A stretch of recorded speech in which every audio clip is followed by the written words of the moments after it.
ইউনোর সাথে কথা বলতে হবে। ইউনো কি বলছে আপনাকে? আমাদের কন্ট্রোল রুম থেকে বলছে যে লাইভ দেখানোর কোনো নিয়ম নেই। এই পরে আমরা রেজাল্ট করে আপনার গণনা দেখানো যাবে না, গণনা দেখানো যাবে না, গণনা দেখানো যাবে না। না গণনা এখন দেখানো যাবে না। লাইভ করার সুযোগ নেই। এটা তো আইনে আছে যে গণনা দেখানো যাবে। না আপনার লাইভ করার কোনো সুযোগ নেই। আচ্ছা আমি ভিডিও করব, আপনি খুলেন। আপনি একটু কাইন্ডলি সাড়ে আচ্ছা আমি ভিডিও করব, খুলেন। ভিডিও করার তো অনুমতি আছে। না না ভিডিও কিভাবে করবেন? কেন ভিডিও করা যাবে না? না ভিডিও কেন করবেন? কে বললো আপনাকে ভিডিও করা যাবে না? ভিডিও করা যায় না তো। হ্যাঁ, ভিডিও করা যাবে না। এটা কে বলছে আপনাকে ভিডিও করা যাবে না? ভিডিও এইটার ভিতরে কোনো কিছু ভিডিও করা কিছু যাবে না। এটা কোথায় পেয়েছেন আপনি? আমরা এই স্যারদের কাছে জিজ্ঞাসা করছি, আপনার প্লিজ এখানে পাশেই আছে, স্যারের সাথে কথা বলেন। না, স্যারদের কাছে জিজ্ঞাসা করছেন, আপনি আইন কি বলে সেটা বলেন। আপনি আইন তো জানেন। না ভিডিও এটার ভিতরে তো কোনো ভিডিও করা যাবে না।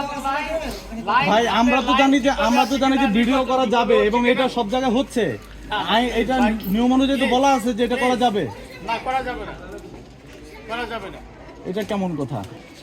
দুঃখের বিষয় হচ্ছে এই প্রিজাইডিং অফিসার তিনি নিজে বলছেন যে তিনি এই আইনটি জানেন না যে কেন্দ্রের ভিতরে ভোট গণনার দৃশ্য সাংবাদিকরা ধারণ করতে পারবেন এবং এই দৃশ্য ধারণ করা যাবে। এই বিষয়টি তিনি জানেন না বলে তিনি আমাদের সাথে একাধিকবার বাকবিতণ্ডা করেন। তো আমরা যদি একটু প্রিজাইডিং অফিসারের সাথে একটু কথা বলার চেষ্টা করি, উনি আসলে কেন এই বিষয়টি জানেন না এবং বা কেন উনি ঢুকতে দেননি, এই বিষয়টি যদি একটু জানতে চাই। আপনি তো প্রিজাইডিং অফিসার এখানকার।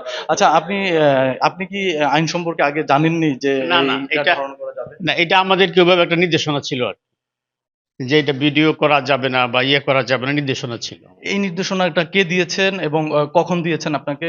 আপনি কি শুধু নির্দেশনাই দেখেছেন না আপনি এই আইনটি পড়েছিলেন? কি আইনের ভিত্তিতে নির্বাচন এটা হচ্ছে? নির্দেশনা পড়ছি যে এখানে কোনো ভিডিও করা যাবে না। আমরা কাউকে করতে দেই নাই ভোট চলাকালীন কে সময়। দিয়েছে? না নির্দেশনা তো আমরা পেয়েছি আর কি, অফিস থেকে পেয়েছি, মানে নির্দিষ্ট কন্ট্রোল রুম থেকে দিয়েছে। কে সেই ব্যক্তিটা? না সেখানে ধরে নির্বাচন কমিশন অফিস থেকে ওদিন দিয়েছে যে এখানে ভিডিও করা, তারপর ইয়া করা, এগুলা বুথের ভিতরে আমরা বাইরে থেকে ভিডিও করতে পারবেন, কিন্তু ভিতরেরটা এটা করা ইয়ার জন্য আর কি।